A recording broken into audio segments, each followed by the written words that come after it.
Kabira Abu Safna jira makilinga danga foike jamajekulu umana jeka dugaw mun ke manifinye ngani ajaliya konala Abu Safna jira makilinga danga o te foiko la ni wati na bada bada ali manyari am fulita ni ka segere Espagne konala Espagne ka belajele ni wati na amafu ali manyari kwa anyari ko elaji Abu Safna jira ne elajele ayi alima bashi foite nyamala ngadwa ushite bibi mi bi ngadwa wallahi ni abu ya bikira kibiga misiri kile dama kana dama wallahi ne dwa bu damle kam ni ya dama bajene kana la nade ni ye misiri kile dama abebo flentri fe attaque e mon ami to ha abebo flentri fe c'est voilà abebo flentri fe igen ma c'est ça bon ni gado ni sele ala suna surtout ka kama ko nyana jodo be shu suna amta pink club alors amta ika zonu te amta pink club la suna amta wajul kero la misiri la awoy kungoy abana tay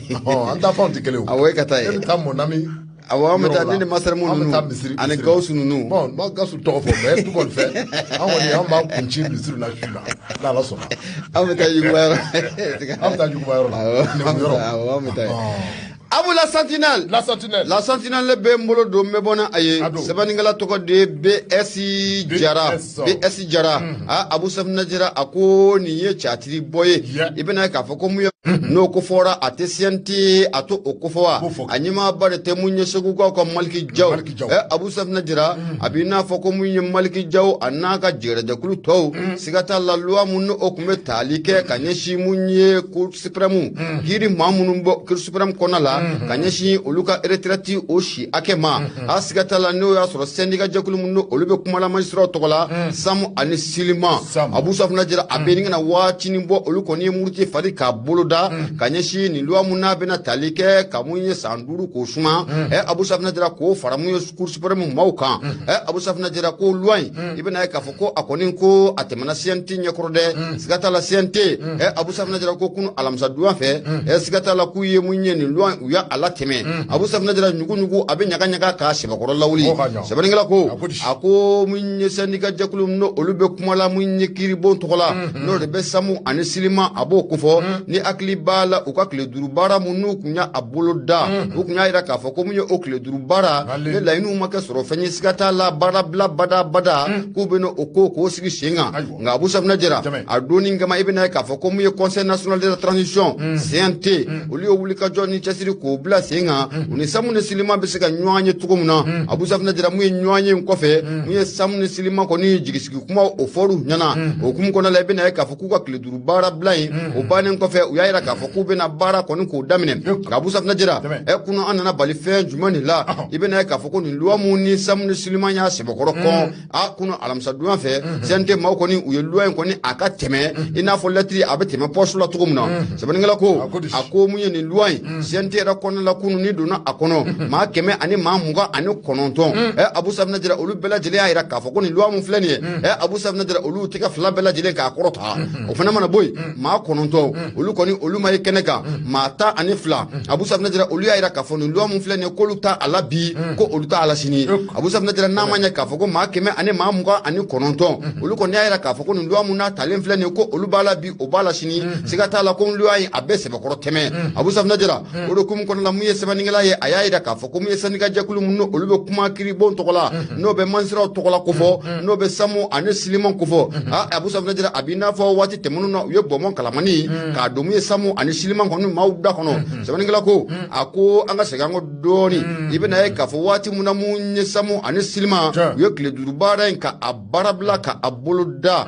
Abu Safna jira muye sente une sente sigira ulamela ujorna ko ye fe munyo yo bela jile benenge mo ka nya fo sente mawo yana Abu Safna jira adoni ngama ibena ka fo ko anwa kritikala kaw jigishiki kuma ko foru nyana mu sente mawo fe sente mawo ire ya irula adoni ngama ka fo ko ni yelwa mu yekubna lwa en konin black na ko se shomu nu buno sigi avril 2023 okono la kube lwa en ka black na fo okono Abu Safna jira ningara jigishiki kuma ye kanya simu samu ane silima oma Abu Safna jira ngamunye mawo na bali fe juma odela ibena ka fo ko sente koni ay lwa en koni ayato akati mekunu ma keme ane mamugo ane kononton olu bala jile ayira ka fo ko munye lwa en ko olu ba la bi Abu Safna jira ko olu ba ala sini Abu Safna jira n'a ma ɲɛ k'a fɔ ko o kɔni o kɛra i bɛ na ye k'a fɔ ko waati tɛmɛnenw na ko mun ye kiribɔ maaw olu y'u ka grève in k'a bɔ a dɔgɔkɔrɔ u bɛna taa baara bila bada mun na Abu Safinɛ Jara u y'o bɔ a dɔgɔkɔrɔ o sabu kɛ mun ye sigikafɔ ko o ye damu ye CNT kɔrɔfɔ mun ni ko o ɲɛfɔ olu ɲɛna Abu Safinɛ Jara layiru mun o taara olu ye o de kɛra sababu ye olu ka tile 5 baara bila in u ye dangara a la k'a yira k'a fɔ ko mun ye u bɛ tɛmɛ ni baaraw kɔni u ye nka kunu alamisa donya décembre kalo tile 15 samu maaw a ka ja kana fara mun ye silima maaw kan Abu Safinɛ Jara u kɔni baliya ka kibaruya nin kɔni ka a mɛn olu kun bɛ ka loi mun ka sɛbɛkɔrɔ kɔn loi mun n'a bɛ tali kɛ mun ye cour suprême maaw kan k'a fɔ ko mun ye san 5 Abu Safinɛ Jara k'o bɛ suma ka d'u ma n'a bɛ tali kɛ retraite si koɲɛ u kan olu kun bɛ o loi mun k'o kɔn k'a yira k'a fɔ k'u to o loi mun fɛ samu ni silima maaw kɔni balila k'a ye k'a fɔ ko loi in kɔni ko a tɛmɛna sɛbɛnnikɛla ko a ko mun ye cour suprême yɛrɛ ko dɔrɔn tɛ koyi o sabu kɛ nin loi mun n'a talen filɛ nin ye CNT maaw fɛ tan Abu Safinɛ Jara mun ye cour suprême kɔnɔna la ye maa minnu bɛ a ka ja k'olu ye financier maa minnu bɛ a ka ja k'olu ye administrateur ye ani a ɲɔgɔnna caman maa de bɛ nin cour suprême kɔnɔna la Abu Safinɛ Jara i bɛ na ye k'a fɔ ko sariya in ko a bɛɛ lajɛlen bɛna boli u kan Abu Safinɛ Jara siga kɔni t'a la ko a bɛ sɔn ka na ni gɛlɛya ye ko in kɔni o kɔnɔna la a ko n'an bɔra gɛlɛya dɔ la sisan n'o bɛ tali kɛ article 39 kan mun ye enseignant olu y'u bolo k'o jigi nka nin loi mun na a talen filɛ nin ye tan ka tɛmɛ CNT ɲɛkɔrɔla la Abu Safinɛ Jara ko siga t'a la ko ɲugu k'a bɛ sɔn ka ɲagaɲaga kɔni k'o lawuli a ko hakili lajiginna ni hakili b'a la nin syndicat jɛkulu belebele fila in mun bɛ kuma magistrat tɔgɔ la Samu ani Silima u kun y'a yira waati tɛmɛnenw na k'a fɔ ko n'olu ka ɲinifɛn ko a ma kɛ sɔrɔ fɛn ye siga t'a la mun ye baara bila bada Abu Safinɛ Jara ko olu bɛna o timɛ nka an kɔni bɛ don min na kɔni bi siga t'a la loi in kɔni ko a tɛmɛna an b'an sigi k'a lajɛ mun ye Samu ni Silima Abu Safinɛ Jara a ko k'a bɛna falen fɛn jumɛn na kunnafoni filɛ nin ye an y'a banɛngɛmɔ ka bɔ la Sentinelle ale kɔnɔna la sɛbɛnnikɛla tɔgɔ de BS Jara Abu i bonya o b'a la ayiwa an bɛ dugawu kɛ Ala ka faamuyali ko ɲuman d'a ma bɛɛ k'a dɔn k'a fɔ bamananw b'a fɔ ko maa ba sinamuso k'a dɔn k'a fɔ i jugu tɛ ayi nka i k'a dɔn k'a fɔ n'a ni ba ye siɲɛ ta don o don i b'a kala deli a ka bin dɛ a ka bin o y'i ka ladeli dɛ maa kɔni jugu t'i ba sinamuso n'a ni ba kɛlɛla hali ni waati dɔ la n'i bɛ to k'i den k'i a senni kɔri i b'o kɛ a ta kelen bila ye i b'o kɛ bɛɛ k'a dɔn k'a fɔ Angoyiba k'a dɔn k'a fɔ dɔgɔnɔkɛ Umaru Angoyiba a kumana Barugodi bɛ tali kɛ k'a dɔn k'a fɔ soirée de Bamako kɔnɔ a ko i k'a dɔn k'a fɔ Burkina Faso n'o ye k'a dɔn k'a fɔ anw kɛrɛfɛ jamana ye kosɛbɛ ka jɛ k'a dɔn k'a fɔ anw ni ale Burkina Faso an bɛ dan bɔ a bɛ n'a fɔ e ko olu t'a fɛ ka u sen da Mali a sen da yɔrɔ la a banna o de fɔra i ye k'a fɔ bɛnkan dɔ tɛmɛnen bɛ mɛn i k'a dɔn k'a fɔ Burkina Faso kaw ni anw ni ɲɔgɔn cɛ a ye k'a dɔn k'a fɔ o bɛnkan in senfɛ min bɛ tali kɛ k'a dɔn k'a fɔ Burkina kaw la u b'a fɛ ka u sen da i k'a dɔn k'a fɔ anw sen da a banna dɛ u k'o kɛ dɛ Angoyiba a ko k'a dɔn k'a fɔ farafinna jamanaw k'a dɔn k'a fɔ u tun bɛ ɲɔgɔn ye laban dɔ la ɲɔgɔn ye min ni k'a dɔn k'a fɔ a kɛra Washington min ni a kɛra décembre kalo tile 13 tɛmɛnen na i k'a dɔn k'a fɔ o tɛmɛnen kɔfɛ min bɛ tali kɛ i k'a dɔn k'a fɔ Ghana ale masakɛ la n'o ye k'a dɔn k'a fɔ Akufo Addo Nana Akufo Addo siga t'a la k'a dɔn k'a fɔ ko a ye kɔrɔfɔ caman fɔ min bɛ tali kɛ i k'a dɔn k'a fɔ jɛɲɔgɔnya min bɛ ka tɛmɛ i k'a dɔn k'a fɔ Mali ani Burkina cɛ waati na a bɛna fɔ Nana Akufo i k'a dɔn k'a fɔ kɔrɔfɔ in a man di ale ye koyi min bɛ tali kɛ k'a dɔn k'a fɔ an bɛ waati min na komi bi kunnafoni kɔni y'a jira k'a fɔ ko maa minnu bɛ yen k'a dɔn k'a fɔ ni u bɛ wele k'i k'a dɔn k'a fɔ mercenaires russes a ye k'a dɔn k'a fɔ ko olu bɛ k'a dɔn k'a fɔ anw ka frontière la sabula i k'a dɔn k'a fɔ Burkina bɛkaw k'a dɔn k'a fɔ nin waati laban na olu fana u b'a fɛ ka u sen da Mali a sen da yɔrɔ la sabula i k'a dɔn k'a fɔ Burkina bɛkaw ko u mago kɔni bɛ lakana na i k'a dɔn k'a fɔ Mali kɔni taara da o da fɛ Mali donna da o da fɛ i k'a dɔn k'a fɔ ka se i k'a dɔn k'a fɔ bima i k'a dɔn k'a fɔ Burkina bɛw u b'a fɛ ka tɛmɛ anw ka tɛmɛsiraw fɛ sabula i k'a dɔn k'a fɔ min bɛ tali kɛ i k'a dɔn k'a fɔ Burkina bɛ olu ka masakɛ kura in na n'o ye Ibrahima Traoré i k'a dɔn k'a fɔ a ye taama dɔ kɛ anw yɛrɛ fɛ jamana in kɔnɔ yan sabula i k'a dɔn k'a fɔ taama in tɛmɛnen kɔrɔ kɔfɛ a b'i n'a fɔ u b'a fɛ ka u sen da anw sen da yɔrɔ la sabula i k'a dɔn k'a fɔ u y'a jira k'a fɔ n'i ye Mali ta k'a lajɛ n'i k'a dɔn k'a fɔ Mali ye partenaire k'a falen min bɛ tali kɛ i k'a dɔn k'a fɔ lakanako la a bɛɛ ka sabati cogo min na a bɛɛ ka sabati anw ka jamana in kɔnɔ o de sababu i k'a dɔn k'a fɔ Burkina bɛw n'u y'a ye k'a fɔ ni i k'a dɔn k'a fɔ ni an ma taa malidenw ka sira fɛ a ye k'a dɔn k'a fɔ jadi wale a kɛbaaw k'a fɔ ko u na anw sɛgɛn min bɛ tali kɛ k'a dɔn k'a fɔ Nana Akufo la i k'a dɔn k'a fɔ ale y'a jira k'a fɔ min bɛ tali kɛ Burkina bɛkaw la n'u b'a fɛ ka u sen da Mali sen da yɔrɔ la k'o ye fɛn min ni a ka gɛlɛn ko ye sabula i k'a dɔn k'a fɔ ninnu b'a fɛ ka u tɛgɛ manabɔ min bɛ tali kɛ k'a dɔn k'a fɔ mercenaires dɔw ma i k'a dɔn k'a fɔ min ye ale ka jamana ye n'o ye Ghana ye Burkina ani Ghana olu bɛ danbɔ i k'a dɔn k'a fɔ a bɛna fɔ Nana Akufo ale kɔni b'a fɛ ka kangɛrɛ kan ta i k'a dɔn k'a fɔ ka Burkina bɛw k'u sɛgɛrɛ sabula i k'a dɔn k'a fɔ n'a ma ɲɛ k'a fɔ ko u fana y'u kan bila mercenaires ma ay ka do ka fɔ ko mercenaires olu bi cane minnu kɛ ay ka do ka fɔ ko Nana Akufo a kɔni b'a fɛ ka i ka dɔn ka fɔ nanzaraw ka kɔrɔfɔw a b'a fɛ ka i den ka olu fɔ koyi min bɛ tali kɛ i ka dɔn ka fɔ Burkina a masakɛ la a y'a yira k'a fɔ n'i y'a ta k'a lajɛ Mali ani Burkina an bɛ waati min na komi bi min bɛ wele ko l'insécurité ni o ye lakanabaliya ye a ɲɔ a sɛbɛ ɲaamɛ sabula i ka dɔn ka fɔ groupe terroriste fila bɛ yen minnu ni o tɔgɔ ko GC ma ani ka dɔn ka fɔ état islamique mɔɔw saga ani waati bɛɛ lajɛlen i ka dɔn ka fɔ olu bɛ binganni walew ta i ka dɔn ka fɔ ka jamana kɔnɔna ka jamana fila in k'a sɛgɛrɛ n'u ma don Burkina u bɛ don Mali kɔnɔ o de sababu la i ka dɔn ka fɔ Burkina bew olu ka laɲini tɛ dɔwɛrɛ i ka dɔn ka fɔ fɛɛrɛ ni dabali bɛɛ lajɛlen ka tigɛ Mali président ni o ye Asimi Goïta ye a tɛmɛna sira jumɛn fɛ walasa i ka dɔn ka fɔ Mali nɔgɔya bɛ se ka don a kɔnɔ cogo min na o kuma i ka dɔn ka fɔ an bɛ waati min na komi bi Burkina bew kɔnɔ i ka dɔn ka fɔ ko olu fana u b'a fɛ ka u sen da u sen da yɔrɔ la sabula i ka dɔn ka fɔ bɛnkan sɛbɛn dɔ tɛmɛna an yɛrɛ ni ɲɔgɔn cɛ koyi wa i ka dɔn ka fɔ Burkina bekaw i ka dɔn ka fɔ min bɛ tali kɛ Wagner la i ka dɔn ka fɔ ko Wagner minnu ni olu bɛ Mali la nataw la i ka dɔn ka fɔ ko olu fana u ka baara kɛ i ka dɔn ka fɔ fɔ ka don fɔ Burkina kɔnɔ sabula i ka dɔn ka fɔ bɛnkan tɛmɛna ani ɲɔgɔn cɛ dɔw yɛrɛ ka fɔ la kunnafonidila a b'a sɛbɛn cogo min na i ka dɔn ka fɔ ko min bɛ tali kɛ i ka dɔn ka fɔ Rusilakaw la a ka jɛ i ka dɔn ka fɔ ko sanubɔyɔrɔ yɛrɛ dɔ fana bilara u ka bolo kan i ka dɔn ka fɔ u ka baaraw kɛ walasa i ka dɔn ka fɔ jamana a bɛ se ka libéré cogo min na a bɛ waati min na komi bi sommet laban min ni a kɛra Washington i ka dɔn ka fɔ u y'a yira k'a fɔ jamana damadɔ bɛ yen k'olu tɛ wele a kɛnɛ kan i ka dɔn ka fɔ Burkina Faso an ti taa talikɛ ba Mali bala an ti taa ka se ka dɔn ka fɔ Guinée Conakry ma k'a ka jamana dɔ fana bɛ yen min ni o tɔgɔ ko Soudan an t'a la yira k'a fɔ ko nin jamana kofɔlen minnu ni olu filɛ nin ye b'an di wele ko in kɛnɛ kan dɛ kosɛbɛ i ka dɔn ka fɔ ko min ni a bɛ wele ko anticonstitutionnel anticonstitutionnel kosɛbɛ i ka dɔn ka fɔ an ka jamanaw bɛ anticonstitutionnel an ye coup d'état kɛ coup d'état an bɛ transition kɔnɔ dɔrɔn de don an bɛ transition kɔnɔ o dɔrɔn de don o kuma jamana minnu ni olu kofɔlen filɛ minnu ye jamana minnu ni u bɛ transition kɔnɔ kosɛbɛ i ka dɔn ka fɔ ko olu tɛ kala turu anw ka jamanaw la o de sababu la i ka dɔn ka fɔ ko wele a tɛna bila anw ma wa n'a taw ta i ka dɔn ka fɔ anw ka jamana minnu filɛ nin ye ni u kɛn bɛ ka coup d'état kɛ a ka jan i ka dɔn ka fɔ ka kɛɲɛ ni marako juguya ye n'u jamanaw fana b'a fɛ k'u bolo di ɲɔgɔn ma tɔgɔ bɛɛ lajɛlen na sabula i k'a dɔn ka fɔ lakanabaliya a ɲɔ a sɛbɛ ɲaamɛ an ka jamana kɔnɔ min bɛ se k'a to an bɛ se ka an yɛrɛ makara cogo min na ka bɔ i k'a dɔn ka fɔ bamaji wale a kɛbaaw ma kunnafoni filɛ an ye min bɔ i k'a dɔn ka fɔ soirée de Bamako kɔnɔ Umaru Angoyiba ale ka sɛbɛn don Umaru Angoyiba an b'a fɔ ka soirée de Bamako Abu Safinɛ Jara k'a kalimukalatigi bɛɛ lajɛlen fo aujourd'hui ne bɛ n bolo don n bɛ bɔ ni a ye sɛbɛnnikɛla tɔgɔ de mun ye Siyaka Danbele Abu Safinɛ Jara Siyaka Danbele a kumara a y'a jira k'a fɔ ko tare Abu Safinɛ Jara i bɛ na ye k'a fɔ ko mun ye Bamakɔ nɔgɔ ko a dogolen tɛ maa si la nka an bɛ don min na comme bi wuli ka jɔw bilala sen ka jamana gouvernement fɛ walasa mun ye Bamakɔ a bɛ se ka sanuya cogo min na i n'a fɔ Wuranda a bɛ se ka sanuya cogo min na Bamakɔ a bɛ se ka sanuya cogo min na Abu Safinɛ Jara hali manaforo ko n'i yɛrɛ ko k'i b'a bi goudron sanfɛ i ka maloya o hukumu kɔnɔna la i bɛ na ye k'a fɔ ko mun ye jamana gouvernement u ye wuli ka jɔ ni cɛsiri k'o bila sen kan mun ye sɛbɛnnikɛla ye n'o de bɛ tali kɛ mun ye Siyaka Dunbiya a y'a jira k'a fɔ ko mun ye contrat mun na a tun bɛ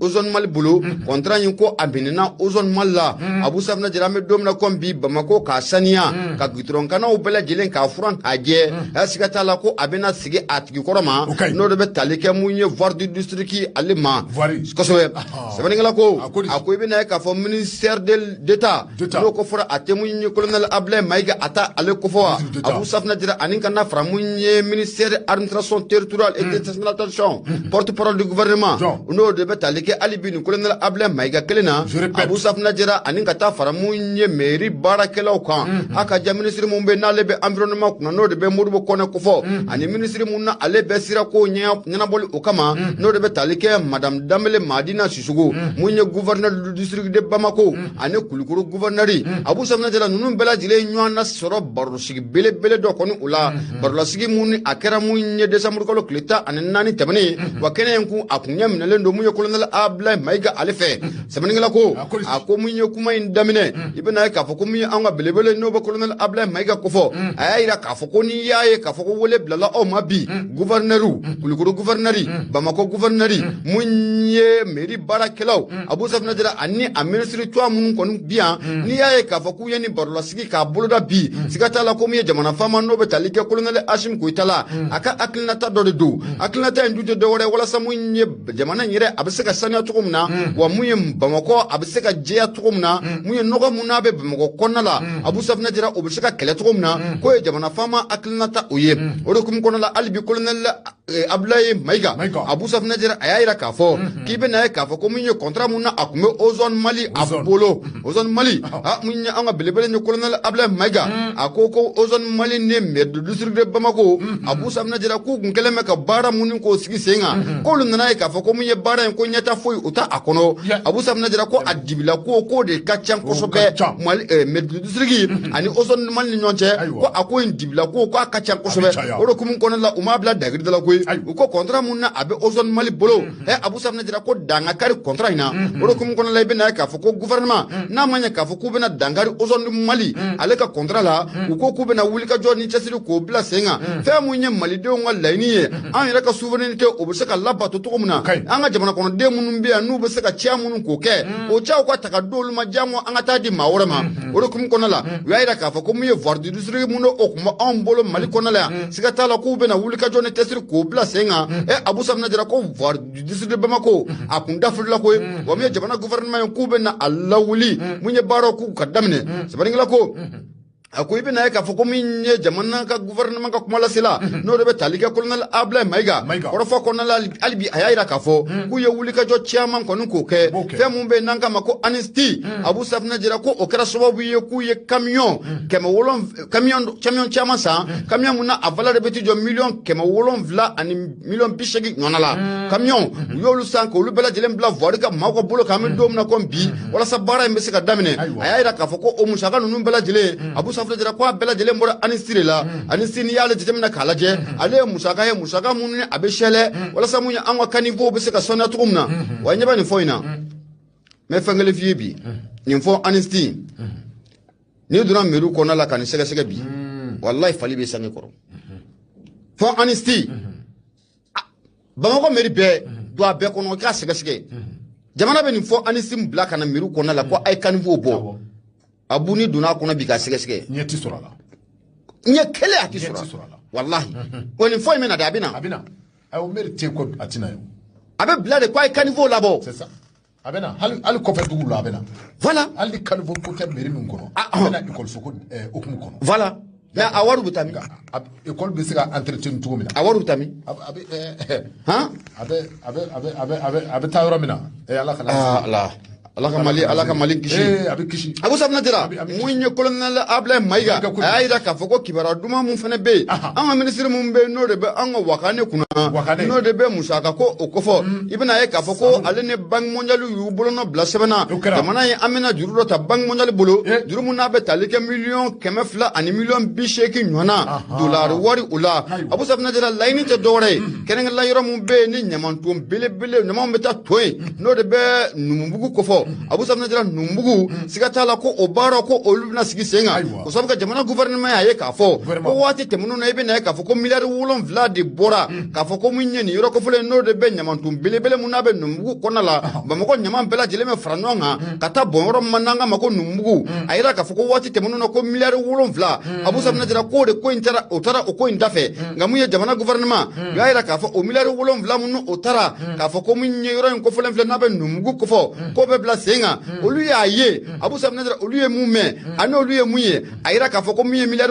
ɲami sɛbɛkɔrɔba a ko la o de hukumu kɔnɔna la u y'a ye k'a fɔ ko o ko kɔni k'o sɛgɛsɛgɛli k'o bɛna to kiiri maaw bolo o $7 Abou Safina Jara k'o taalen bɛ yɔrɔ min na o n'a ɲɛfɔ malidenw ɲɛna don na nataw la sɛbɛnnikɛla ko a ko mun ye an ka ministre n'o de bɛ tali kɛ colonel Abdoulaye Maïga la Abou Safina Jara a y'a yira k'a fɔ ko mun ye o Numubugu mun o bɛ kɔfɛla ne ta Abou Safina Jara o bɛna ɲɛnamaya kura ye Bamakɔ ɲaman bɛɛ lajɛlen bɛ fara ɲɔgɔn kan Abou Safina Jara ka taa bi o Numubugu o kɔnɔna la ye wa mun ye usine fana bɛna sigi sen kan minnu bɛ se ka ɲaman kɔni ka a bama yɛlɛma don na nataw la hali bi colonel Abdoulaye Maïga Abou Safina Jara a y'a yira k'a fɔ ko mun ye ɲamanton belebele yɔrɔ dɔ fana ko o bɛna jɔ n'o de bɛ tali kɛ Muntugula o kan o Muntugula yɔrɔ mun filɛ nin ye Abou Safina Jara k'o bɛ kɛ mun ye décharge ye Bamakɔ o kɔnɔna o la ko o baaraw ko o bɛ sen na wa bɛɛ lajɛlen k'a dɔn k'a fɔ ko o baaraw o siga bɛ maa minnu na k'a fɔ ko o baaraw k'o tɛna kɛ k'u o siga kɔni k'o b'u la pewu o sababu ko baaraw ko o bɛna daminɛ ali bi munyango colonel Ablaye Maiga ayira ka foko kanyeshi munye bamako kasania oma yira mun fle ni nanga mako medina kura kulu kere fly nai Abu Safna dira munye colonel Ablaye Maiga ayira ka fo ora mun ko fle flani sigatala ninkura ko obena fia ula ko bada ninkura Abu Safna dira ko obena fia ora ina wala sa degu munni mawba soro nyamanko osrafe o degu mawba sika kishika bo atora matumna Abu Safna dira munye colonel Ablaye Maiga ayira ka foko ni ko nyi kamana gan koy na fara ko munye bamako ira konala Abu Safna dira ko munye kai bamako ira sania ka je ako kalfalo no munye ma bawulon vlade la munye medlu sirgi o bolan ko fe mere munu no lubanga sigida kono commune 1 commune folo kata bla munye fo mun worna na Abu Safna dira ko nunu bela jile ko bamako sania ko akalfalo no nunu la na Abu Safna dira ko sigata la ko ko gela belebele ko oba akono aklinata ani bara meke mirna munye Abu Safna dira ko lubna ne gela belebele ko kono la colonel Ablaye Maiga Abu Safna dira alekele nga korofo ka bla mami korofo ta odobe talike munye ministre mumbe nale be assainissement kuna ani development rural kuna no ko fora abe mudbo kone aba ale ko fo Abu Safna dira ay korofo ka ta ale ayra ka fo ko me domna kombi ji munun fena jijugo munun no be shela ka na anga gitron sanfala ula Abu Safna dira ko be yini de masabela jile fe dutiki bela jile fe bela jile nga feranda balike ka fon shi ka dala wala sa munye jinu ko ko abe shela shela akona to muna Abu Safna dira munye mudbo kone ka fola ako sigata la be na ka fo ko anwa kanigo nunu bela jile ko fale tendente o to soro dora fe iba ka fo ko munye jijugo nunu me bo munye yoro woro la Abu Safna dira ma do de u kan nyeganci ka bo habla munye sira ba ira sanfla la ko bina ni gela bele ko nun konna ula albi munye colonel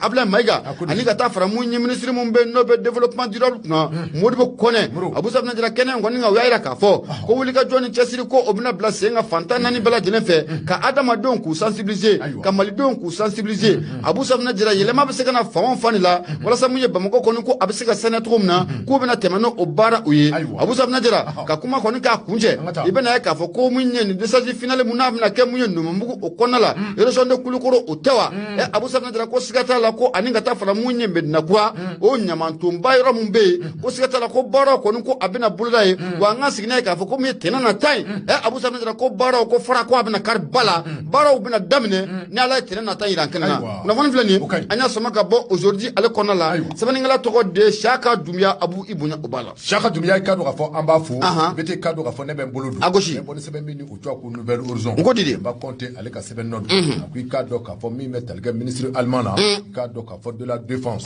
no ye allemand ka ministre de la défense ale ko ni ka do ka fo anana an ka jamani kono aka jay ka do ka fo ani Sadio Camara o yinwanye ministre de la défense allemand no ye ka do ka fo Christine Anello Labranche ka do ka fo alamsado ni obena décembre ko le temps ani duru temene ma ka do ka fo oluni Sadio Camara e ku ye nywanye ministre so alere adukenema ka do ka fo nywanye bi boli fe minga ka do ka fo o kunti dore ka do ka fo ko allemand alulu ya décider ka do ka fo ka to en maldeum kerefe ko ka ta fo ka do ka fo élection o kera mi metal ke ka do ka fo allemand uluka ministre la ku ka do ka fo ulu nato malik kerefe sanga ani wati belajelena kengere nyana ka do ka fo ni allemand ta laje ka do ka fo ministre konona na allemand uluka chede kunga cha akono ko mai ka do ka fo wati mina ka do ka fo gwela ko ni a commencer ka sinzi kengere nyana on ni mali ani france che aka je ka do ka fo gwela mina fo allemand mi metal ke ministre a chede do la aka je jamane do be ministre kono ulu yere fana ya décider ka do ka fo kuso ani kazaw ka do ka fo ka osir ka bo anga jamane kono ko so be fo ame wati mina ko me be ay ka do ka fo allemand ulu bi nyini ga se ka décision ka do sabla ka do ka fo ulu ya yira ka fo ame wati mina ko me sisa metal ke ka do ka fo allemand na ulu na to malik grefe aka jaka deme ani deme ta ka on segre ngene na deme ni deme mi talge ka do ka fo la kana balia o ukun kono aka jay ka do ka fo katase ka do ka fo banditisme aka jay ka do ka fo terrorisme ale kele o biseka ke tumina allemand ya yira ka fo ni ya ta ka laje na to on fait wati dollar ko katase ka do ka fo 2024 ma sabla ka do ka fo ulu koni ka do ka fo wati do temena kuma fe ku ka contrat ka jo sabla ka do ka fo ni ya ta ka laje isma contrat abela jere kan ka ta fori ka beni ka do ka fo décembre kalo ka jamme kalo ale san 2023 ma allemand koni ya décider ni metal ke ulu ka prolongement la ulu na prolongement ke ka do ka fo ka ta se fo san 2024 ma ka do ka fo uye condition damando fo uye la yini damando ke ka fo ki ka do ka fo ulu bi to en greffe ka andeme kala ngere nyane ka do ka fo la kana balia o kelela jadi wala olu ka kɛlɛ o bɛɛ kɔnɔna na u na to ka an dɛmɛ o kɔnɔna na a ka ja i ka dɔn ka fɔ avion minnu bɛ pan sanfɛ n'olu bɛ wele ko drone a ka ja avion minnu bɛ ni olu bɛ dɛmɛ kɛ ka yɔrɔw laraw ka yɔrɔ jateminɛ ka dɔn ka fɔ jateminɛw na ka se ka o boli ka dɔn ka fɔ Mali a dugukolo kan ka dɔn ka fɔ u na to an kɛrɛfɛ ka o baaraw kɛ ka dɔn ka fɔ condition de ye fila ye condition fɔlɔ ti dɔwɛrɛ dɛ k'a ɲini Mali marabaaw fɛ ni dabali bɛɛ lajɛlen ka se ka tigɛ ka dɔn ka fɔ u ka se ka élection u ka a boloda élection min bɛ yen ka dɔn ka fɔ ni u kan ka kɛ ka bɛn ni ka dɔn ka fɔ san 2024 n'o tɛmɛna ka bɔ yen min bɛ tali kɛ ka dɔn ka fɔ ordre constitutionnel la ka dɔn ka fɔ an ka segin o kɔnɔ teliya la min bɛ tali kɛ alimaw na u y'a jira k'a fɔ olu na to anw kɛrɛfɛ ka dɛmɛ di an ma i k'a dɔn k'a fɔ développement ni o ye ɲɛtaa siraw ye min bɛ tali kɛ ka dɔn k'a fɔ musakakow yɛrɛ nasiraw kan alimaw ka ministre kɔni n'o ye ministre de la défense ye a ye nin bɛɛ lajɛlen kɔni danganiya kɛ k'a fɔ k'a fɔ ko u na an dɛmɛ nin sira bɛɛ lajɛlen kan min bɛ tali kɛ ka dɔn k'a fɔ Sadio Kamara la ka dɔn k'a fɔ ani u ka ɲɔgɔn ye sɛbɛ a ye ka dɔn k'a fɔ Sadio Kamara a nisɔndiyara a y'a jira k'a fɔ min bɛ tali kɛ ka dɔn k'a fɔ olu la kɛrɛnkɛrɛnnenya ka dɔn k'a fɔ malidenw Mali ka dɔn k'a fɔ a marabaaw maa minnu bɛ nin waati in na i ka dɔn k'a fɔ ni transition kalifalen bɛ u la o kuma i ka dɔn k'a fɔ Allemagne ka ministre de la défense a ye kɔrɔfɔ fɛn o fɛn bɔ i ka dɔn k'a fɔ ko a bɛɛ lajɛlen faamuyana wa a diyara u ye kosɛbɛ sabula i ka dɔn k'a fɔ n'i y'a ta k'a lajɛ i ka dɔn k'a fɔ transition waati min ni olu y'o di jamana kɔnɔdenw ma waati min bɛ i ka dɔn k'a fɔ ni u y'o di diɲɛ bɛɛ lajɛlen ma n'a fɛɛrɛ ni dabali bɛɛ lajɛlen tigɛ i ka dɔn k'a fɔ ka élection kɛ ka bɛn ni u ye kuma i ka dɔn k'a fɔ n'a ma ɲɛ k'a fɔ ko Allemagne ko u bɛ an dɛmɛ i ka dɔn k'a fɔ ko olu ye dɛmɛ u y'a minɛ wa i ka dɔn k'a fɔ foli ni tanu a y'o ta nin waati in na ministre muso k'ale sɛgɛrɛ min ni o ye Allemagne ka ministre ye ne fana i ka dɔn k'a fɔ défense ministre don Sadio Kamara i ka dɔn k'a fɔ nisɔndiya kuma caman de bɛ yen walayi ko o ka dɔn k'a fɔ o tɛmɛna ninnu ni ɲɔgɔn cɛ min tali kɛ ka dɔn k'a fɔ Sadio Kamara la a ko i ka dɔn k'a fɔ Mali mago bɛ maa la maa min bɛ yen ka dɔn k'a fɔ ni a y'a sɔrɔ a bɛ se ka anw dɛmɛ sabula i ka dɔn k'a fɔ dɛmɛ i ka dɔn k'a fɔ n'a ma ɲɛ k'a fɔ ko i bɛ dɛmɛ kɛ dɛmɛ ka kɛ partenariat ye min ni u b'o wele ko gagnant gagnant a banna i ka dɔn k'a fɔ maa o maa bɛ jamana in kɔnɔ maa o maa bɛ diɲɛ kɔnɔ n'i b'a fɛ ka Mali k'a dɛmɛ i ka dɔn k'a fɔ ko dɛmɛ a bɛ taa o hukumu kɔnɔ i ka dɔn k'a fɔ dɛmɛ min bɛ yen ni a bɛ kɛ dɛmɛ fankelen ye a ka dɔn k'a fɔ ko u sɔn tɛ ka u maaw sugu o bisimila ayiwa filɛ an ye min mɔ nouvelle horizon kɔnɔ Demba Conté ale ka sɛbɛn mun ye nouvelle horizon Demba Conté an bɛ foli lasa ma Abu Safinɛ Jara o waati kelen na mun ye international maître Gaba international maître Gaba mun ye jalakɔrɔji belebele maître Gaba Gaba international an bɛ foli lasa ma nin waati na ko a Gaba abu n'o fana bɔra ye i bɛna ye k'a fɔ ko Kaloga Jalo Awa ale kɔni y'a jira k'a fɔ an bɛ don min na ko bi Allemagne yɛrɛ kɔnɔ lɛ ministre dɔ bɛ yen mun ɲɛsinnen don affaires sociales ma siga t'a la k'o ye maliden ye wa turelaka don maliden awɔ Allemagne kɔnɔ mun ɲɛsinnen don affaires sociales ma a b'u ko malien don wa ture don elle est Touré siga t'a la an bɛ taa Abu Safinɛ Jara hali bi an m'an bolo gosi ka don n bɛ bɔ ni sɛbɛn ye u ko sɛbɛn ma nouvelle horizon Baba Danbele a kumara Abu Safinɛ Jara i bɛna ye k'a fɔ ko Karimu Keita n'o ko fɔra a tɛ IBK denkɛ a tɛ ale kofɔ Karimu Keita an bɛ don min na ko bi siga t'a la belebele in kɔni ko a kun bɛ bɔ cilen o da fɛ gɛlɛya yɛrɛ ne fila kɔni tɛ Abu Safinɛ Jara ko dɔw bɛ Karimu Keita a kan bi dɛ sɛbɛnnikɛla ko a ko i bɛna ye k'a fɔ Karimu Keita an bɛ don min na ko bi a dogolen tɛ diɲɛ maa si la k'a fɔ ko mun ye Mali marabagaw ye mandat d'arrêt international Abu Safinɛ Jara k'o bila Karimu Keita kan a bɛ nin kana waati nin bɔ o y'a damana gɛlɛya ye a ko gɛlɛya filanan k'o ye fɛn jumɛn ye nin waati laban yɛrɛ kɔnɔna la an nana ye k'a fɔ ko min ye trésor américain Abu Safinɛ Jara olu fana ye sanction ta ni nka ni belebele in k'a sɛgɛrɛ n'o de bɛ tali kɛ Karimu Keita kan Karimu Keita ni dun y'a jateminɛ k'a lajɛ mun ye an ka jamana faamakɔrɔ Elhaji Ibrahim Boubacar Keita Abu Safinɛ Jara ale den don i bɛ ka fanga waati dankɔrɔba in ko a ye jɔyɔrɔ belebele kɛ an ka jamana in kɔnɔ jɛkulu mun bɛ yen an ko a ma Assemblée nationale commission mun bɛ yen commission de défense de l'Assemblée nationale du Mali dankɔrɔba in o ɲɛmaaya kun taalen bɛ ka kalifa a ma nka an bɛ don min na ko bi Abu Safinɛ Jara ko waati ka gɛlɛn kosɛbɛ Karimu Keita a bolo Abu Safinɛ Jara ni dun ye i bɛ ka tile jateminɛ k'a lajɛ an fɛn fɛn bɛ yen i bɛ na ye k'a fɔ ko Karimu to a kun b'a bɛɛ lajɛlen o la Abu Safinɛ Jara a kɛ ani y'ale mɛnni siga t'a la a taara bere kɛnɛ ka to o kari Karimu Keita an bɛ don min na ko bi ko gɛlɛya yɛrɛ de ne fila tɛ ko dɔ kɔni bɛ Karimu Keita o kan Abu Safinɛ Jara i bɛ na ye k'a fɔ ko mun ye Karimu Keita maa dɔ y'a jira k'a fɔ ko a bɛ nin gɛlɛya mun kɔnɔna siga t'a la ko a kun bɛ bɔ cilen kɔni ko o da fɛ koyi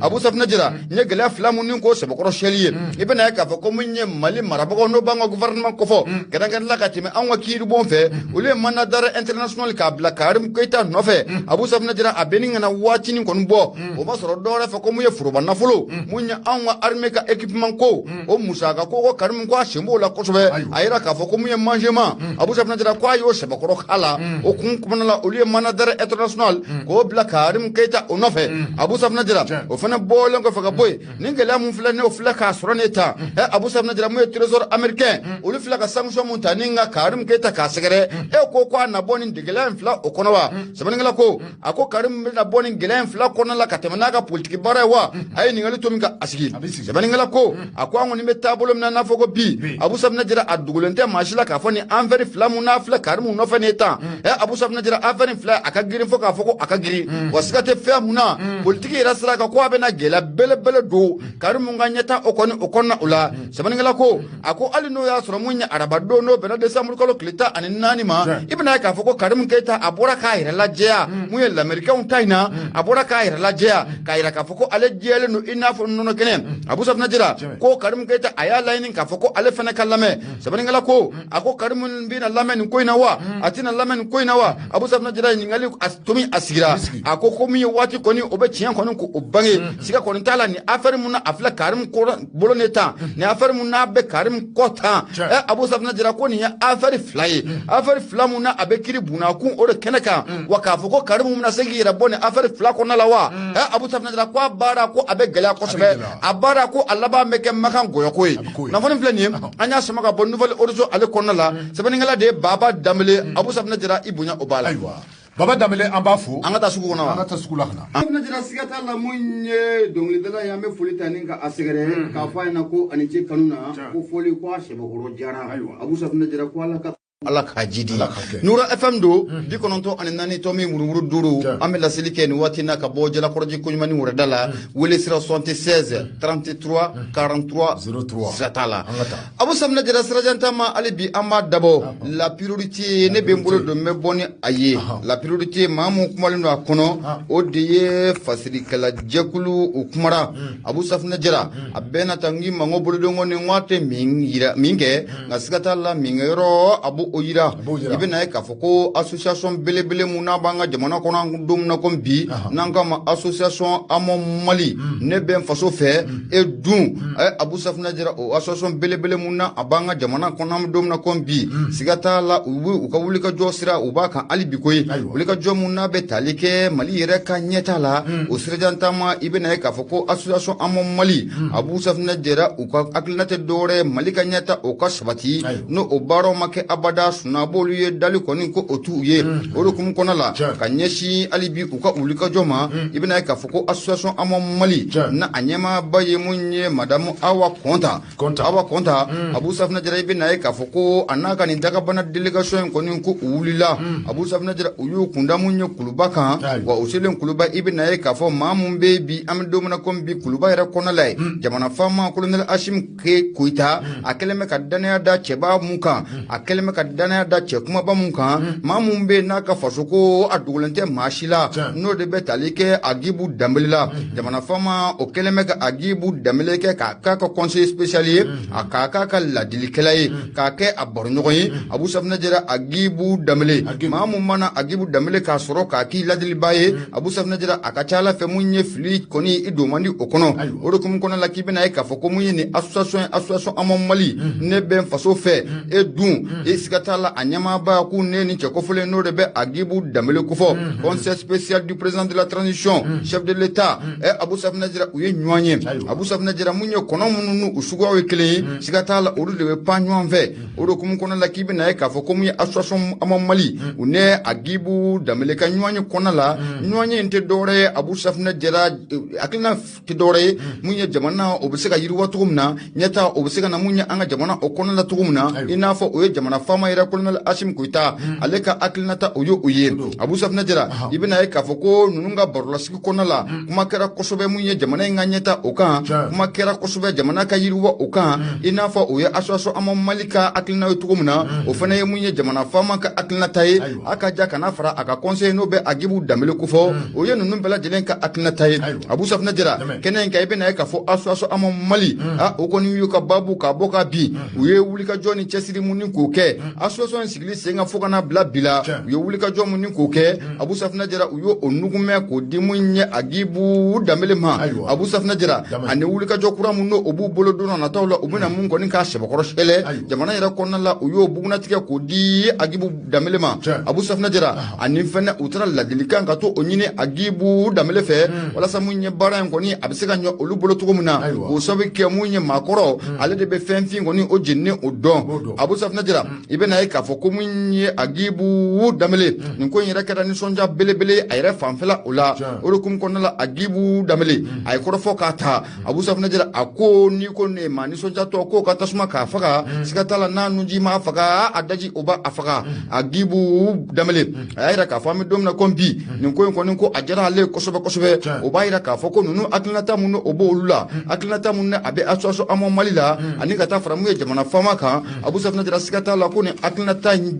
a bɛɛ lajɛlen o ye kelen ye wa hakilinata in tɛ dɔwɛrɛ min ye faso o ka ɲɛta ko an bɛ don min na ko bi Agibu Danbele ka fɔ la a ko bɛɛ lajɛlen ka kan jamana ka a don i dusukun na wa bɛɛ lajɛlen kan ka faso ni ka a kanu ko sabu kɛ mun ye faso ale bɛ gɛlɛya kɔnɔna la wa mun ye faso kanu ko ye limaniya dɔ ye Abu Safinɛ Jara mun ye Agibu Danbele a ye foli badabada foli ta ka mun ye association Ama Mali a ɲɛmaaba sɛgɛrɛ n'o ka taa fara a ka jɛrɛjɛkulu tɔnden bɛɛ lajɛlen kan ka foli ta ni ka a sɛgɛrɛ ka tila ka yiru la Abu Safinɛ Jara ko mun ye Agibu Danbele a ka ja ka taa fara mun ye jamana faama kan u bɛna fɛɛrɛ dabali bɛɛ lajɛlen kɛ association in u bɛ se ka hakilinata mun ni k'u d'u ma u bɛ se ka dɛmɛ ta ka association Ama Mali k'a sɛgɛrɛ walasa mun ye u ka laɲini ye fɛn mun ye faso kanu o bɛ se ka na buna adamadenw dusukun na cogo min na faso kanu o bɛ se ka na malidenw dusukun o na cogo min na ko mun ye jamana gouvernement a ka ja ka taa fara mun ye jamana faama kan Abu Safinɛ Jara k'u bɛ na o dɛmɛ kɔni sira o sira de bɛ n'u bɛ se k'o tagama walasa k'o ta ka association Ama Mali a ɲɛmaaba mun ye Gafure Hawa Kɔta ni k'a ka jɛrɛjɛkulu in kɔni k'u sɛgɛrɛ Abu Safinɛ Jara ko kɛnɛ in kan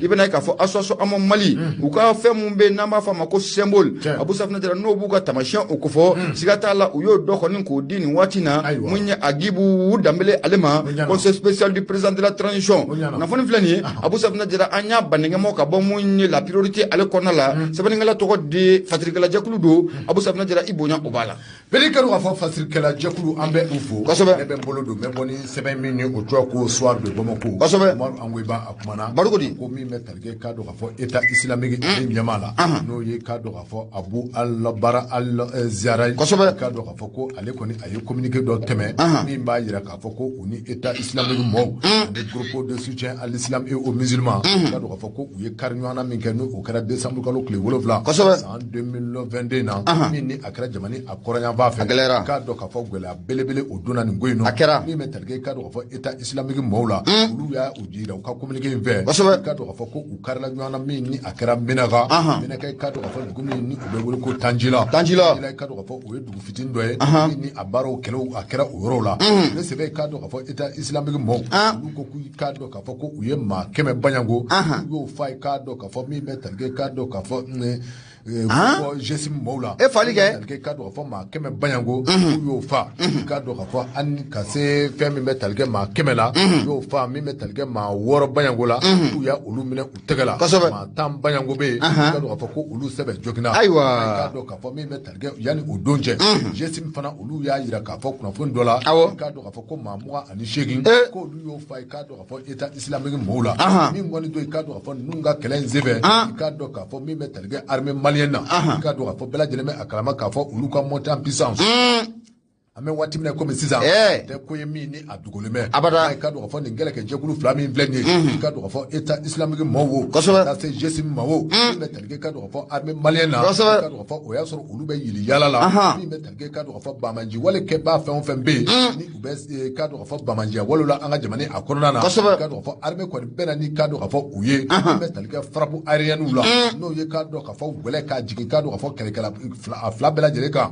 armée ko armée y'o baaraw kɛlɛw kɛ ma ka don ka fɔ Israël k'a fɔ ni ye GSM ni État islamique ta k'a lajɛ minnu ka kɛlɛw kɛra sababu ye k'a dɔn k'a fɔ maa minnu bɛ yen ni olu ye civils ye a caman de bɛ yen minnu ye u sigiyɔrɔ bila k'a ka jan ka taa i k'a dɔn k'a fɔ dugubaw kɔnɔ min bɛ tali kɛ k'a dɔn k'a fɔ sanga ani waati bɛɛ lajɛlen na gɛlɛya kɔni k'a dɔn k'a fɔ a bɛ an ka sigidaw la k'a sababu kɛ k'a dɔn k'a fɔ groupe fila in sanga ani waati bɛɛ lajɛlen na u yɛrɛ dama u bɛ kari ɲɔgɔn na ma k'a dɔn k'a fɔ armée kɔni k'a dɔn k'a fɔ ni olu kɔni bɛnna ni a ye k'a sɔrɔ u bɛ ɲɔgɔn na armée mɔgɔw olu t'a ɲɛɲini min jo bɛ a la min jo tɛ a la min bɛ tali kɛ k'a dɔn k'a fɔ bundeni na armée kɔni bɛ u ta k'a bɛɛ lajɛlen k'a sɛbɛn a banna o de don kɔni filɛ k'a dɔn k'a fɔ an ye min mɔ soir de Bamako kɔnɔ Umaru Angoiba ale ka sɛbɛn Abu Safinɛ Jara mun ye Umaru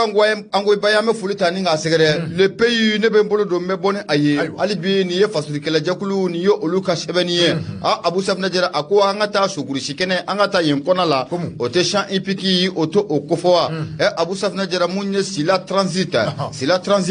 ko kuma na u bɛ k'u kulonkɛ tasuma de la wa Sila transit o kuma na u bɛ fɛ ka champ hippique ko k'a kɛ c'est tout c'est fini de ye wa mun ye le pays o kuma na Abu Safinɛ Jara a ko an bɛ don min na ko bi gɛlɛya belebele ko bɛɛ mun ye sokurusi kɛnɛ o b'a kɔnɔna o la sokurusi kɛnɛ n'o bɛ champ hippique ko fɔ n'i y'a jateminɛ k'a lajɛ ale bɛ commune 2 de Bamako a b'o olu fɛ Abu Safinɛ Jara an bɛ don min na ko bi promoteur mun bɛ n'o bɛ tali kɛ Sila transit kan Abu Safinɛ Jara Sila transit ko a sɛbɛkɔrɔ diminen don a sɛbɛkɔrɔ diminen don Abu Safinɛ Jara fo a bɛ nin kana dan kɔni k'a sɛbɛkɔrɔ sago Abu Safinɛ Jara i bɛ na ye k'a fɔ ni hakili b'a la waati tɛmɛnw na mun ye kalata mun n'o kɛra kalata mun n'o bɛ tali kɛ ka ɲɛsin mun ye fédération malienne de sport équestre kan i bɛ na ye k'a fɔ nin cɛ kɔfɔlen n'o bɛ transit Sila maaw kɔfɔ u bɔra ka bi o kalata o la Abu Safinɛ Jara kabi u bɔra ka bi o kalata la da bɛ maaw ye sunɔgɔ kɔni t'u ye champ hippique o kɔnɔna o la Abu Safinɛ Jara hali ni paratira ka to k'i ɲɛmuru kɔni k'a tigɛ siga t'a la i bɛ t'i yɛrɛ sɔrɔ mun ye kiiri tigilakaw kɔni o ɲɛkɔrɔ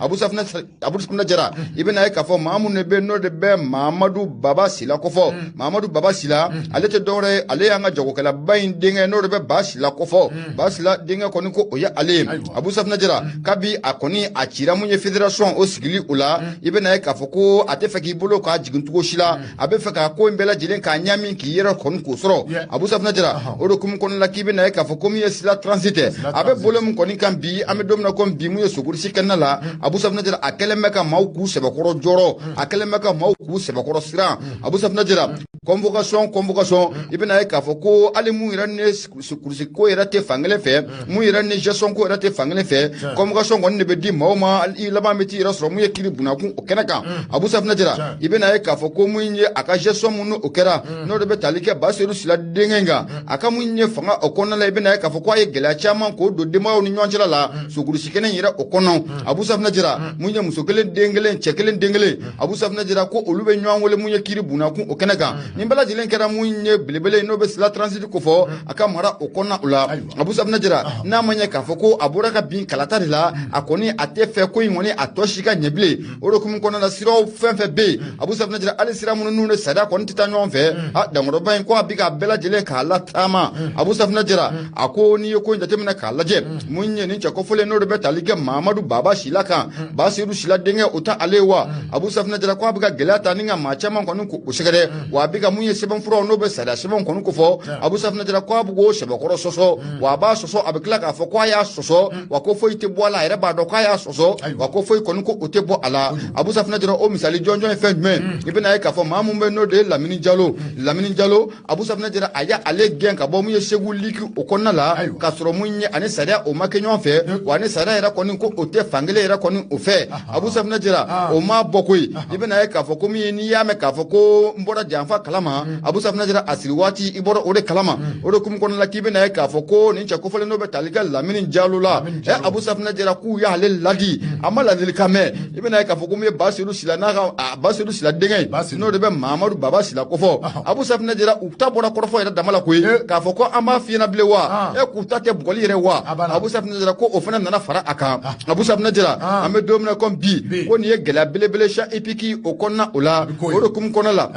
ibena ka fo ko nu ya fo dala Abu Safina Jara ni mamu ma korfo ko nga me sigata la kube ka ko dai kan we o kum ko la kibena ka fo Lamini Diallo Abu Safina Jara u ye gelea ta ka ale ko ka ale segere Abu Safina Jara o gelea ko ni ala maklo o la folo o ko o bono kulu bu ka bonyana e ko mi belebele sa no de bes la transit ko fo afla kana tasuma wora ni ko dado ne tunisa Abu Safina Jara afla ka tasuma jumene ko dado ni ta so gursi ra konna lay mamu be aka janni ale ra fanga ka bu ko sobe Abu Safina Jara munye ko era sirafe e ko amaka kelefene ka nyashi o mawa Abu Safina Jara kibaro ya ira ka foko munye transit sila Abu Safina Jara mi domna ko bi sigata la ko yo o gelata mamumbe akaja ko ale era ka soka cha ne bela delenta mu sha epiki kona la Abu Safina Jara uba gelea ko ne ko afura na foka ta sho o mai o kum kona la ibena e ka foko o che ko folen Abu Safina Jara ku ye ale ko ni ka wole mu ye kiri buna kun o kene o kan we che ko folen wole kiri buna kun kene kan jera ta wole kun yera ko ni ku udo akoni ju ajitemna kalaje ni che ko folen ko bunya bade be oni Mamadou Baba Sila ni nyonje sanga ni wati bela dilina uire ba awole ko anding he na fara ka foko agwa gelata kane sigrata ma mi ma bo Abu Safina Jara ale fana ko ni ko me bolom ngabi ale ka so re be ko be sha epiki kona la ashite boli gabli ko ka bejo atokera fe atokera fo balini kwa kashite boli tati tita awa atokera fo balini Abu Safina Jara munye sebaningelai ayaira ka foko kanyashi munye Mamadou Baba Sila akani ke wala numa munye sha epiki kona lai mamunu be akaja nolu ye sha epiki kanumba we uko kutuna segu sigi abada ku boloda usenga ta odo kum kona lai bina ka foku ye lajere bele do kono ko boloda juma temene kona la munye sha epiki ira kono Abu Safina Jara ni ya jitemna kalaje uko lajere nkene ka olutinu sigi abada munye sila transiti Abu Safina Jara no de be basiru sila denga kofo kwa kana nyami ndo munye sha epiki kona la ayira kan nafa o kama Abu Safina Jara jugu ayira kama tajuru sara ayira kama ka foko akana nyami ndo munye sha epiki kona la olutunu sigi abada kalaje oro kum kona la ubora ka kangarta koke kanya shi munye jamana marabaga ko nin ma oluka la ni to dore munye olube sika baraka lafiya o kona la tukumna Abu Safina Jara oro kum kona la bena ka foko wole ko be bla basiru shilana ta kalama ka bo kalama aka don ka foko adenga mumbe bi nanga mako Mamadou Baba Sila Abu Safina Jara kwa kelema ka kabako kala maka sha ipiki okonna la de kwa hiraba hiraka fo Abu Safina Jara ku wori ku warbe awo Abu Safina Jara olu ya ira ka fo kwa me domna kompi olu continue sigi ka laje ka fo ko wari bi ku kipe na chieni fana do an sha epiki konna la Abu Safina Jara ko lutine sigi abada ko laje kum konna la ku be wole bla mu basiru shilama aka wole bla adinga Mamadou Shilama Abu Safina Jara aka ko inga jetemna lakniye na manya ka fo ko kalata kera ichira ko ani alata ni bankito oni alata Abu Safina Jara ko be ka ko de ako munye bala wu mun temana ka wuli munye sha epiki konna la mun borolo o madogo mashila wani wuli ka jo maga tuni Abu Safina Jara munye sila transit ko utiga tasuma ka adlalo tuguni ka tasuma ka afufa tuguni wala sa tasuma misika nyaga tugumna sha epiki okono na foni vile ni anya samaka bo le pays ale konna la munye fatrika la jakulu uluka fatrido Abu Ibunya Obala aiwa Abu anga ami do okay awo ala ka famia ku mandama ami Abu anga bitain na la suna abo anga bitain anga bla na la suna ganyana nga bo Abu Safina Jara ni ye kuna foni amina munda limana obela jilen kluka gona fe mumbe nanga mako enzan kone ade mumbe ni beko mako levier sini otesibirewa ibena ka foko mu levier amna ti bulo maka chedurula no de be donzo goni okofo sibirido mi samedi yere otesini kenaji konnala ibena ka foko akeleme ka donzo goni belebele obena bulo da mu samedi don kenaji yere konnala wa donzo goni abena fo mamu tokola ode Musa Kuyate ana tiru olu ye mu ye pièce fela belebelu ye Abu Safina Jara ko wole blale no donzo de na ba anu kanu mboko bela jilema ko mu ye sibirido no be sini ko fo ko anga nyon soro mu ye kenaji okonna la mu ye gonfo enjan kone adenga mu be no anga mako levier abna ta chejuru kata alama ka kosobe kenen demfa ya amaka maka bela jilen ta kalfa anga belebele manno be samu kulubale ala clé no ba ale ko fo kenen demfa ya bela jilen ta lemeka kalfa alema mu ye Musa Kuyate fo kata fara mu ye fasi dibeka Abu Safina Jara amen nufu Abu Safina Jara no fena boraye ibe na ka fo ko mu ye Zavia belebele mu be am domna ko binu sigoro benebe jela korji la fialama uku fana be wole bla mu ye kalandeni kanumba bela jilen ma ko ni ala de ye mu ye sibiri do iranke na no be desamuru kalo kleta ani wolon vlama Abu Safina Jara o fana te shiniye oluka Zavia belebele mu na afle ne jilakɔrɔji lafiyala Abu Safina Jara ko mawludu ko o baara ko laɲɛnamaya mawludu édition 2022 ko o baara kɔni ko o bɛna laɲɛnamaya sibiri don n'o ye sini ye décembre kalo tile 17 san 2022 wa a bɛ daminɛ kabi nɛgɛ 8 o waati o de kun kɔnɔna k'u b'a ɲini bɛɛ lajɛlen fɛ Mamadi bɛɛ k'i ye kalanden ye Abu Safina Jara k'i ye kanuba ye ko bɛɛ lajɛlen ka ɲɔgɔn sɔrɔ mun ye zawiya mun bɛ jilakɔrɔji kɔnɔ la kɛrɛnkɛrɛnla mun ye lafiyala k'i bɛna ye k'a fɔ ko mun ye wajulu belebele Abu Safina Jara ko o kɛnɛ ko o bɛna sigi kɛrɛ in bɛ tali kɛ mun ye mawludu édition 2022 ale kan mun ye Ɲasi Karabɛnta Abu Safina Jara an bɛ foli ta ni a sɛgɛrɛ nin waati na bele kɛra k'a fɔ Ɲasi Karabɛnta n'a y'ale fo an bɛ foli ta k'a dɔn k'a fɔ ka se Ɲamori Keyita ma décapier Tomiya ni Borisi Kone ale fana conseil pédagogique don a bɛ Cap de Tomiya la Wasa Jalo k'a dɔn k'a fɔ ale décapier directrice du Cap Sangaribugu an b'a fɔ nin waati na ka walima kosɛbɛ Abu Safina Jara an bɛ bi ta in k'a bila yan nka an b'a fɔ kanubaw ɲɛna ni Ala ma baasi wɛrɛ kɛ sini an bɛna ɲɔgɔn sɔrɔ yan nɛgɛ 15